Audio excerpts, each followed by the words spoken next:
Welcome to Quirky Queen's Journals. My name's Kirsten. So I've been doing some trace monotypes to try and sort of make some compositions. So what I've done is I've used soft pastels, and I've got a couple of pictures that I've made that I really like from these. So we're going to go over the trace monotype. I did this composition, so you can see there, I've just drawn on the back, it's picked up the ink.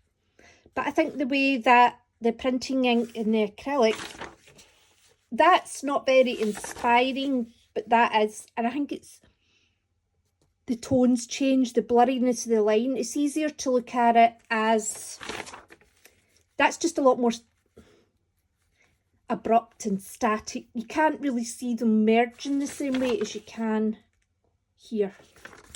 So this is the paint, well, it's not paint, it's soft pastel that I've done. I did put a big red eye that I regret, so I need to do a bit of a repair job there, but I will. But I really like that. And then this one is, I made that from this composition.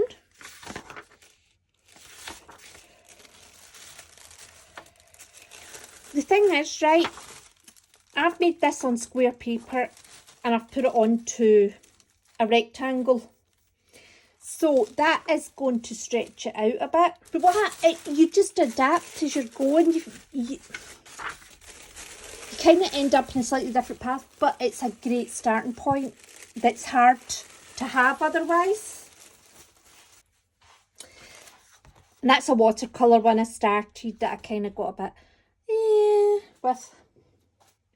These are some that I've prepared to do some soft pastels on. So that's this one here.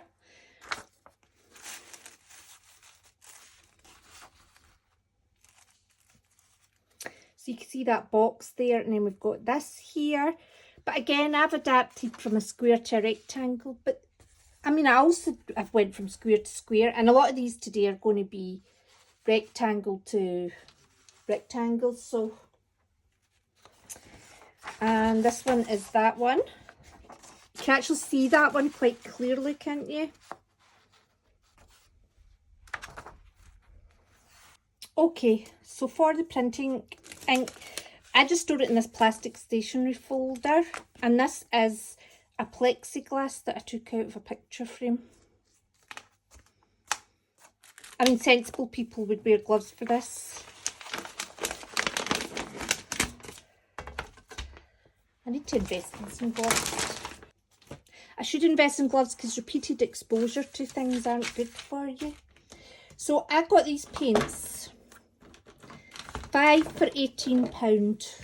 All of these for £18 on Amazon. It's water based, so you just clean up as normal. Although I have kept a brayer that I use for the printing inks. You can see there the kind of light coming through, so you can see all the scroll marks. So I don't bother cleaning that up, I'll just add to it. And I like to change my colours up. I really like yellow and black. In fact, we should do yellow and blue. Right, you don't want to totally overload it, but you do need enough to get going.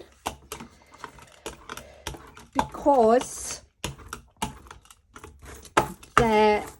if you overload it, all you're doing is your first sheet of paper will pick a lot of it up. The first couple of times anyway, once you've kind of reloaded the ink, it is a bit, it does give off a lot of ink, but it soon settles down.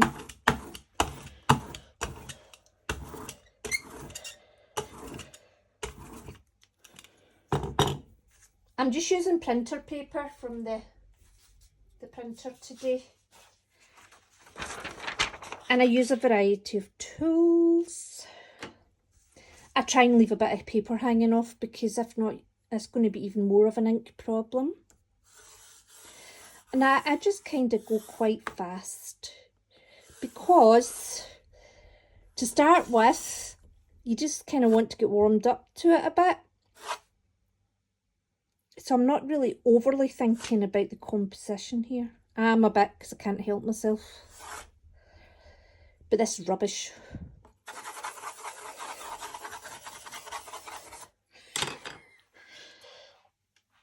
So you see there, that's picked up a lot. It's also picked up a lot of the back scrolls. The other thing about this water-based ink is it's not permanent, so if you go to paint over that,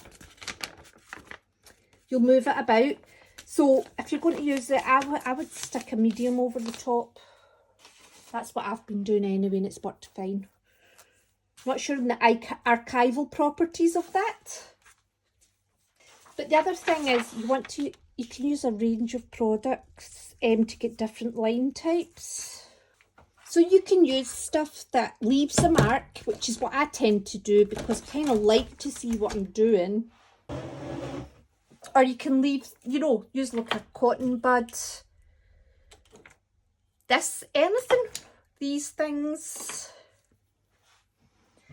I just like to use a variety of stuff. So this is a lot thicker than the pencil.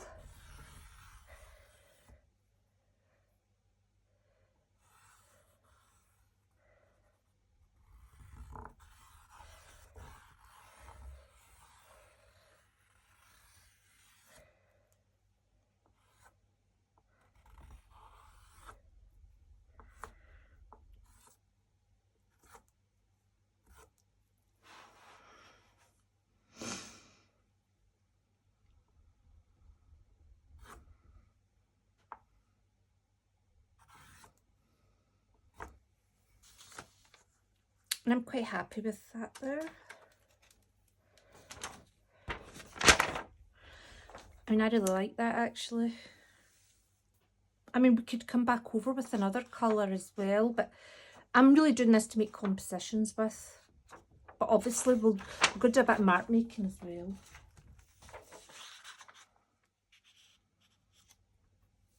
So I'm not pressing it down.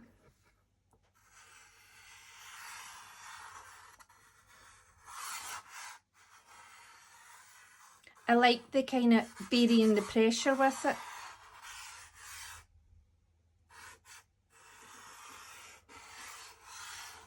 Do you know, I've recently got into doing triangles and that's really new for me.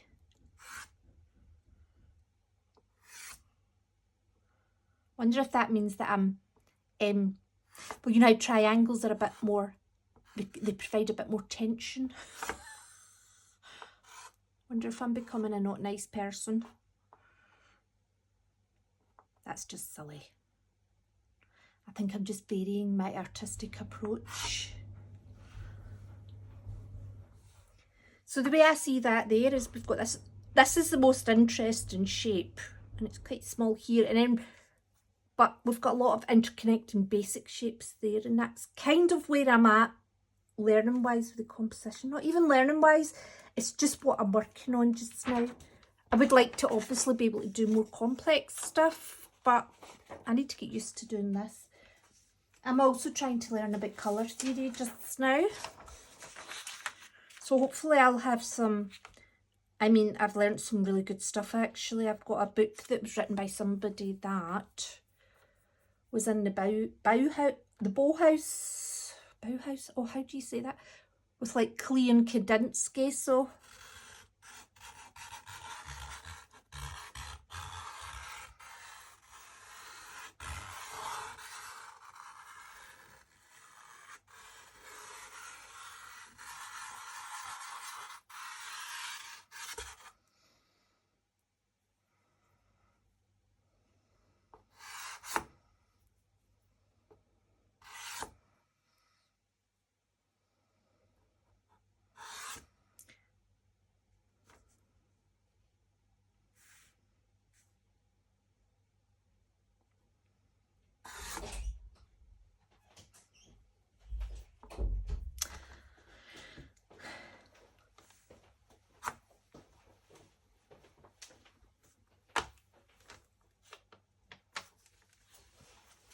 Well, I like this variation here. That's pretty cool. Do you know, I think all those previous scrolls really add to it as well. I just sit them loosely on top of each other. I mean, I'm not overly worried about them marking each other. The lines that I want are there.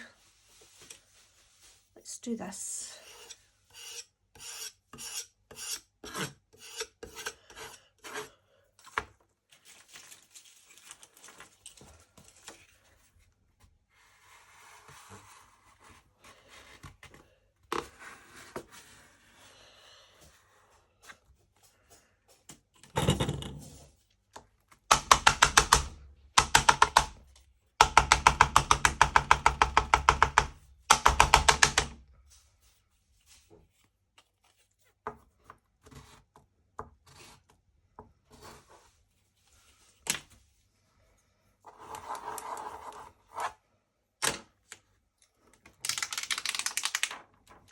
Oh, that's interesting. That's that swirly circle. That's see this, it's not got a straight edge anymore with all the paint marks. So when I've been doing the grid effect with it, it's just gave me lots of dots, and that is fantastic because they're completely random looking, just with the amount of paint that's built up on there. And as well with this ruler, when I've done those scratch marks there that I thought would give one thick, it's actually because it's so covered in stuff, paint ridges, it's done that. So I made a few more in that same session, but it's quite repetitive, so I didn't want to show you them all being made. I did add one more amount of ink to get about 15 or 20 of them. We've got a fair few compositions there. So if you are interested, I will do a soft pastel video just showing how I use one of these. I've also used it for watercolour as well. An oil pastel, I mean. I think I like this one. But anyway, thank you very much for watching, and I hope you enjoyed, and take care, and I hope to see you soon. Bye.